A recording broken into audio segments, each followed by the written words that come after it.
Hello दोस्तों, welcome करता हूं आप सभी का एक बार फिर से हमारे चैनल लोवा सिंपल में। बिहार से रिलेटेड दो यहां पर मुख्य और बड़े अपडेट निकल कर आए हैं। आइए जान लेते हैं आज की इस वीडियो में। सबसे पहला अपडेट है मिड डे मील का जो अनाज है वो लॉकडाउन हो चुका है, जैसा कि आप सभी जानते हैं। तो इसमें मिलेगा नहीं मिलेगा, कैसे मिलेगा, क्या क्राइटेरिया है और किन लोगों को मिलेगा, तो हम विस्तार से जानेंगे इस पूरी वीडियो में। और साथ ही दूसरा अपडेट की बात करें तो यहाँ पर जो ज़मीन है वो अब किराए पर मिलेगा। ये भी किन लोगों को मिलेगा, किस लिए मिलेगा और क्या क्या इसमें प्रावधान है, सारा कुछ हम डिटेल से जानेंगे। तो वीडियो को शुरू से लास्ट तक ज़रूर देखिएगा। तो चलिए वीडियो शुरू करते हैं।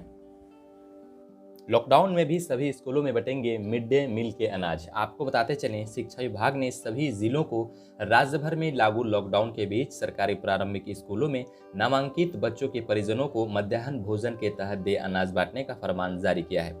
शिक्षा विभाग के मध्याह्न भोजन योजना के निदेशक कुमार रामानुज ने सभी जिला शिक्षा पदाधिकारियों और सभी डीपीओ स्थापना को लेकर जारी आदेश कर दिया है। उन्होंने अपने आदेश में कहा है कि बच्चों को खाद्यान्न देना राष्ट्रीय खाद्य सुरक्षा अधिनियम से आच्छादित है। इसी आलोक में मई माह में ग्रीष्मावकाश सहित 31 जुलाई तक कुल 80 दिनों के लिए तय मानक के अनुसार लाभुक बच्चों को खाद्यान्न दिया जाना है। इसके साथ ही परिवर्तन मूल्य की राशि डीबीटी के माध्यम से निदेशालय के स्तर से ही बच्चों के खाते में हस्तांतरित की जानी है। श्री रामानुज ने कहा कि यह आशंका जताई जा रही है कि लॉकडाउन की स्थिति में खाद्यान्न वितरण होगा कि नहीं, तो इस संबंध में अपर मुख्य सचिव आर.के. महाजन का निर्देश 6 जुलाई को ही खाद्यान्न वितरण का आदेश लॉकडाउन की स्थिति में विद्यालय बंद की अवधि के लिए दिया गया है। आपको बता दें, रोस्टर बना अभिभावकों को बुलाना होगा, भीड़ न लगे इसके कारण सारा जो उपाय है वो भी किया जाएगा, लेकिन भीड़ लगने से कोरोना संक्रमण का डर है।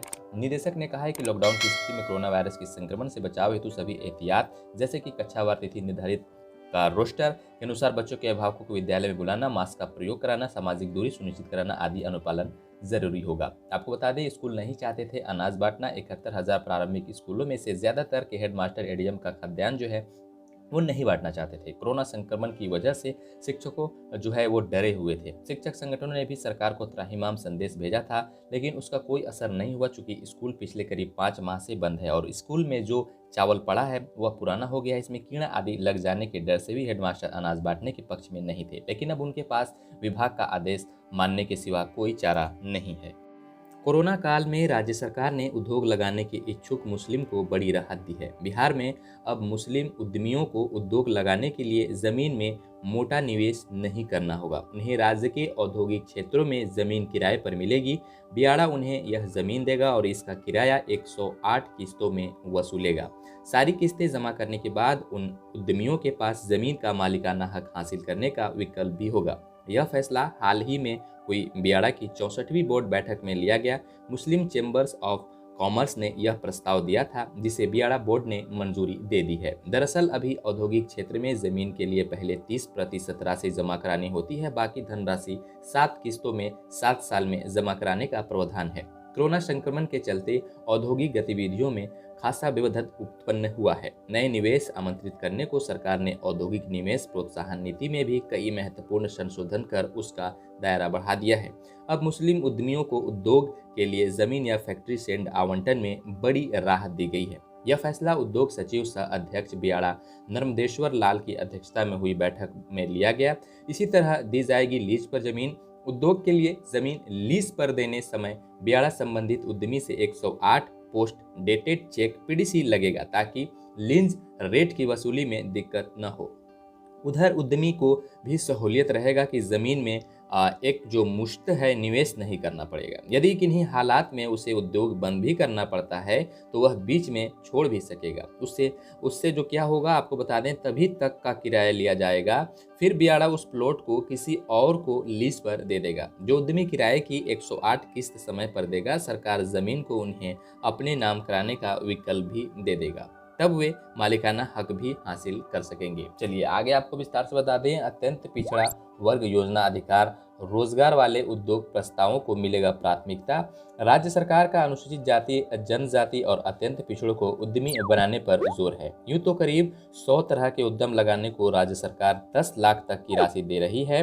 कोरोना काल में ऐसे प्रस्तावों को प्राथमिकता दी जा रही है जिसमें अधिक से अधिक रोजगार सृजन हो सके। खासतौर से अत्यंत पिछड़ा और उद्यमी योजना में ऐसे प्रस्तावों पर फोकस है जिनमें कम से कम 4-5 या उससे अधिक लोगों को रोजगार मिल सके।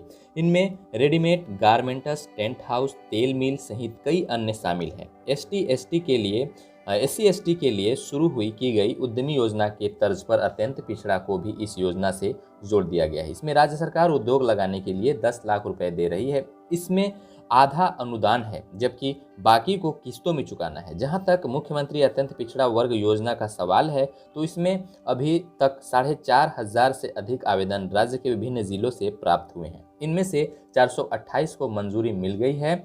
इस योजना में 10 लाख तक की राशि देने के लिए करीब 100 तरह के क्षेत्रों को सूचीबद्ध किया गया है। इसमें कोई ऐसी शर्त तो नहीं लगाई गई है, कम से कम इतनी संख्या में रोजगार सृजन करने वालों को चयनित किया जाएगा। आगे आपको बता दें, रियायत 300 से कम अगर कर्मी हुए तो आप बंद कर सकेंगे अपनी फैक्ट्री। बिहार में फैक्ट्री लगाने वालों के लिए राज्य सरकार ने एक और रियायत दी है। अगर फैक्ट्री लगाने के बाद किसी निवेशक का या कारोबार आपका जो है वो नहीं चलता है या नहीं रहता है तो वो आसानी से उसे बंद कर सकेंगे। अब तक 100 से कम कर्मचारी के काम करने पर यह छूट थी। श्रम संसाधन विभाग ने इसे 3 गुना बढ़ा दिया है, यानी जिस फैक्ट्री में 300 से कर्मचारी काम कर रहे हैं, आपको बता दें, यानी जिस फैक्ट्री में 300 से कम कर्मचारी काम कर रहे हैं उसे बंद करने में व्यापारियों को अब अधिक परेशानी नहीं होगा। दरअसल कोरोना काल में बिहार में निवेश की अधिक ज़रूरत है। बिहार लौटे 20 लाख से अधिक प्रवासियों को काम दिलाने के लिए राज्य सरकार इस दिशा में प्रयास भी लगातार कर रही है, लेकिन